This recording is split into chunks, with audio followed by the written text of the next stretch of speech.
Quello di Tommaso Calamaria, Tommy, un'altra sconfitta senza Zucchetti, parziale scusante, partita comunque per certi tratti il Monza l'ha anche giocata bene.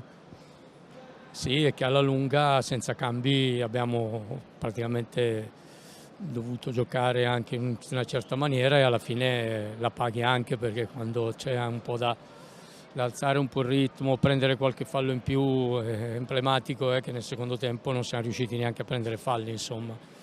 Noi avevamo Matteo che si è fatto male al riscaldamento e Alessandro Uval non si è allenato tutta la settimana, ha avuto febbre, mal di gola, e quindi non era il caso oggi proprio di buttarlo nella mischia, insomma, una partita del genere.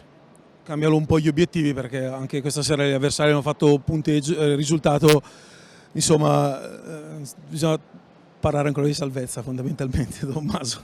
Assolutamente sì, questa è la realtà, non riusciamo a far punti, specialmente in casa. Oggi avevamo una partita dove potevamo provare ad invertire la tendenza e ci siamo trovati anche con queste difficoltà di organico, ma questo in un campionato può succedere e va messo in conto, insomma.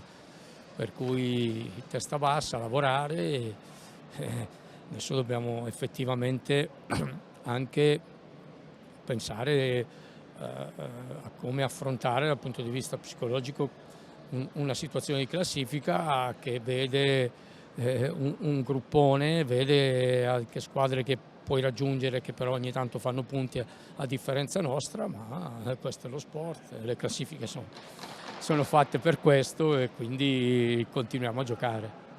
Grazie Tommy.